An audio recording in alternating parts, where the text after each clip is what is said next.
I live in the Boston area and have been documenting what it's been like living with a 9.49 kilowatt solar panel system in a northern, colder climate.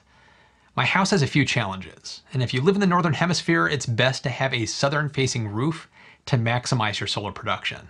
But my house is oriented more east to west, and that's why I have panels on both sides of my roof. The second issue is that my roof is relatively small. I live in a very tiny house. And finally, I have a fair amount of trees on the western side of my house that start to block the sun in the mid to late afternoon. And even with all of those challenges, the more efficient panels available today are still able to provide me a significant portion of the power I use over the year. So we had our solar panels turned on October 4th, 2018. All of the numbers in the data I'm going to share stretch between that date and October 3rd, 2019. The production amount across the entire year played out exactly like we expected. There's a sine wave pattern that emerges with the lowest production happening in the dead of winter in December, and the most production happening in July during the summer. What I found most interesting was that we saw a pretty quick spike in production in March and a pretty dramatic drop in October. It wasn't as gradual as I was expecting. We average around 875 kilowatt hours each month, so if we layer our usage line on top of the production line, you can see we're not meeting our full needs. This was known going in.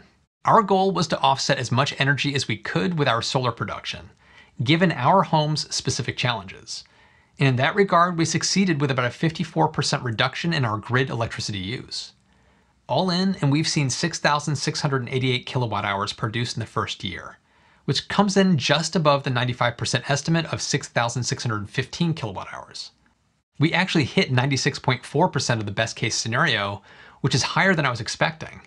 In fact, in the 9-month update, I thought we'd fall just a little bit short of the installer estimate, so I'm glad to be wrong with that prediction. I've stated this before, but my goal has been to reduce my reliance on the grid as much as I can, and to do so in a financially responsible way that works for us. So where did we land financially this past year? Well, my wife and I are pretty happy.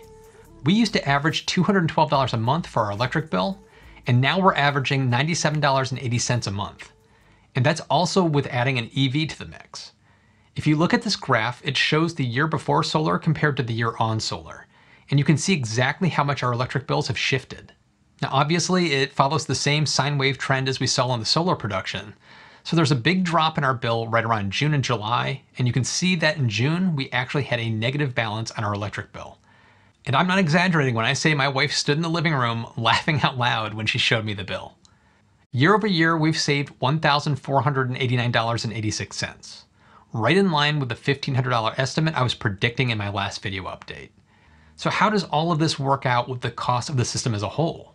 Our system costs a total of $29,609, which has a 25-year warranty on the panels and microinverters, as well as a 10-year warranty on the workmanship and production from the installer.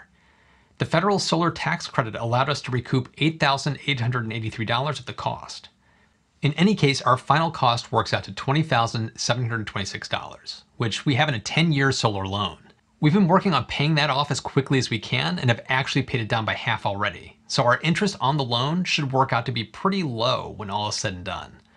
Aside from a recent big lump sum that we sent, we've been paying $200 a month on the loan.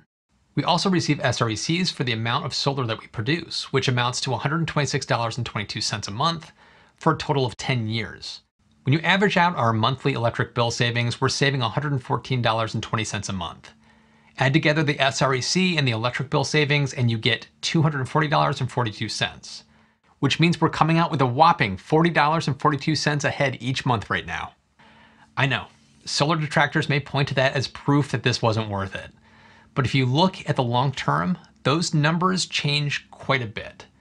It's only $40 right now because we're still paying off our loan at $200 a month. But at the rate we're paying this off, we're hoping to have the loan gone within a couple of years. The $1,500 per year electric bill savings will work out to $15,000 in savings in the first 10 years alone. The SRECs and electric bill savings over 10 years work out to $30,146, which means a break even in just under 7 years. However, we do have the interest on the solar loan to contend with. But as I mentioned before, we're paying that off much faster than the 10-year loan. so the total interest should be a couple of $1,000s. We're on track to break even in a little over 8 years at this point, which is right in the ballpark of what we were expecting before we got the panels installed in the first place. But just looking at the total savings in electricity from year 10 to 25, once the SRECs are gone, we're still talking about $20,000 to $25,000 in electricity savings, if not more. Everything from year 9 onwards should be pure profit for us. So having to spend a little money here or there to maintain or replace our roof is a drop in the bucket. And this isn't even counting the positive impacts solar panels have on your home's value. It's nice to know that I should be seeing a sizable increase in my home's value on top of the electricity savings.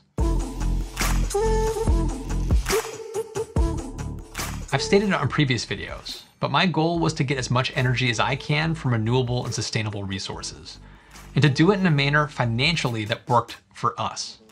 And on that goal, we succeeded so far. Right now, there's only a small savings month to month, but as soon as the panels hit break even, the system turns into a profit maker each and every month going forward.